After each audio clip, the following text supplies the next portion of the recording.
Saudara kan sudah pernah mengenal cek di praktikum siklus ya. Ada tanggalnya kan? Nah, kalau misalnya hari ini tanggal 12 Oktober, saya akan membayar kepada Anda pakai cek gitu ya. Tapi di rekening giro saya itu dana yang dibutuhkan itu belum cukup. Di rekening giro saya hanya ada 60 juta. Padahal yang harus saya bayarkan ke Anda hari ini itu 80 juta. Ya. Tapi karena saya harus bayar hari ini, ya saya tulis hari ini. Tapi di ceknya itu saya tulis bukan tanggal hari ini, tapi tanggal misalnya 21. Ya. Nah, saya sudah memberitahu pada Anda, ini saya bayar, tapi tolong nanti diuangkan tanggal 21 ya. Nah, itu namanya cek mundur. Ya. Nah, cek mundur nanti masuk dalam kategori piutang. Ya. Nah, kalau misalnya berarti kan Anda hari ini tanggal 12 mendapat cek dari saya, ceknya tertanggal berapa? 21 ya. Itu harapannya memang saudara baru akan mencairkan cek itu tanggal 21. Karena saya memperkirakan antara periode sekarang sampai tanggal 21 itu akan ada kas masuk ke rekening saya itu ya cukup banyak gitu ya. Nah, tapi kalau misalnya gini, tanggal 18 ada BU. BU itu apa? Butuh uang. Anda datang ke bank gitu. Kira-kira gimana? Boleh nggak itu? Bank mau melayani Anda atau enggak itu? Nah, biasanya bank itu kalau ada cek mundur semacam itu, dia menghubungi saya dulu. Menghubungi si issuer, si pihak yang mengeluarkan cek. Pak, ini ada cek yang Bapak tulis tanggal sekian, ya, mau diuangkan hari ini. Kira-kira gimana? Nah, ini karena kan kalau di bisnis kan juga ada etikanya, ada apa namanya aturan-aturan yang memang disepakati banyak pihak gitu ya. Normalnya saya akan jawab gini, coba saya cek dulu saldonya berapa. Kalau cukup silakan. Kalau nggak cukup ya jangan, karena kalau nggak cukup kan berarti nanti saya terkena, kalau saya punya fasilitas overdraft, saya kena overdraft gitu, ya kan? Nah itu. Jadi emang kalau di bisnis itu apa namanya mereka yang terlibat dalam transaksi itu harus selalu beritikat baik, berprasangka baik. Ya. Nah, sehingga kalau saya membayar pakai cek mundur pun saya juga hubungi Anda seperti itu. Nah, kemudian ada IOU. Sudah tahu ya, IOU itu kepanjangannya apa? O-nya itu sebenarnya OWE itu ya. O. Saya milik Anda. Saya memiliki Anda. Gitu. Saya memiliki kamu. Gitu. Artinya ya punya piutang gitu aja. Itu memang disingkat IOU. Gitu. O-nya itu sebenarnya OWE, O gitu, bahasa Inggris itu. Ya.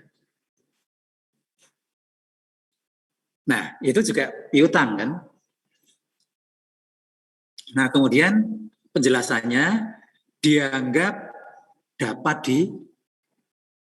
ditagih. Gitu. Dapat ditagih. Nah, kalau yang tidak dapat ditagih ya tentu saja nggak bisa masuk piutang. Ya. Kemudian travel advances. Ya, uang muka, biaya perjalanan. Nah, itu ini masuk ke risible juga ya.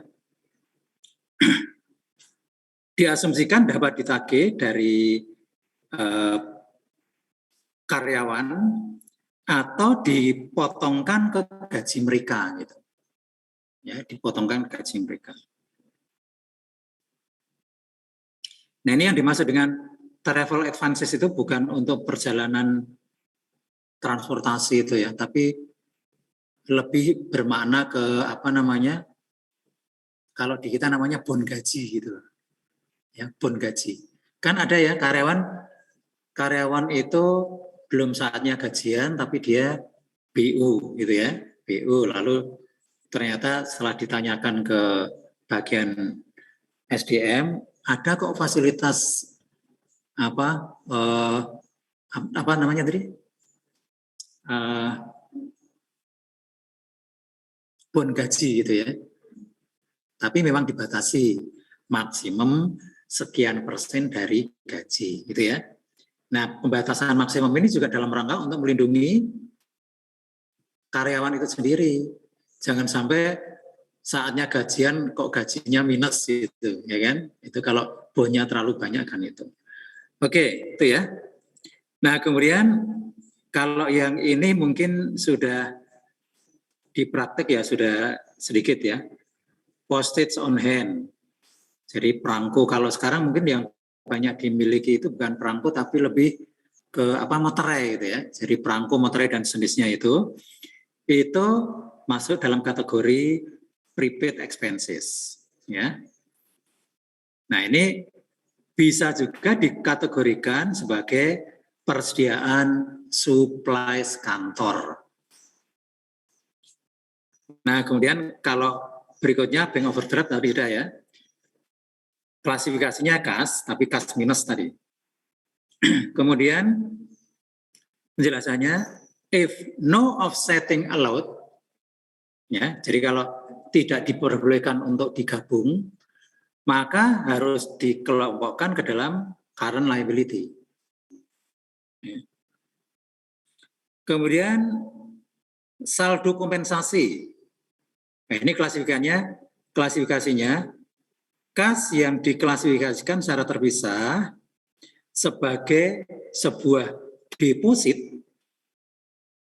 Deposit apa? Simpanan yang akan diperlakukan sebagai saldo kompensasi. Nah, lalu penjelasannya diklasifikasi sebagai current atau non-current di dalam laporan posisi keuangan, ya tergantung ya. Nanti untuk kompensasinya itu jangkanya kurang dari setahun atau lebih dari setahun. Kemudian disclose separately in notes detail of the arrangements. Jadi nanti juga diungkapkan di dalam catatan atas laporan keuangan. Oke, ini konsep tentang kas secara umum ini, sehingga nanti kalau ada yang sebelah kiri itu kan terminologi-terminologi yang memang dekat sekali dengan kas. Saudara bisa memisahkan mana yang kas, mana yang bukan. Nah, sekarang kita justru menjelaskan lampiran kalau di KISU itu, appendix ya, 7A. Nah, seperti yang dilakukan di akuntansi pengantar 2, bahwa kas itu merupakan aset yang paling penting bagi perusahaan. Ya, aset yang paling penting. Nah, oleh karena itu, aset ini harus dilindungi dengan sangat memadai. Nah, upaya untuk melindungi dan mengamankan kas perusahaan ini secara umum disebut dengan istilah pengendalian intern terhadap kas atau pengendalian kas, itu juga bisa ya, cash control. Ya. Nah, sekarang kita lihat penjelasannya, meskipun mungkin Anda juga pernah menerima penjelasan sejenis di mata kuliah akuntansi pengantar 2. Kita lihat dulu ya, manajemen pada dasarnya menghadapi 2 masalah di dalam akuntansi untuk transaksi kas. Yang pertama adalah menetapkan kontrol atau pengendalian yang memadai untuk mencegah terjadinya transaksi yang tidak sah atau unauthorized. Unauthorized itu ya tidak sah gitu aja. Ya, misalnya ada pengeluaran kas, pakai cek, tapi yang tanda tangan bukan kasir, bukan pejabat yang telah ditunjuk. Nah, supaya ini tidak bisa terjadi kan, blanko cek ini nggak boleh disimpan sembarangan, hanya orang tertentu yang boleh nyimpen itu, gitu kan? Yang dilakukan oleh pejabat, officer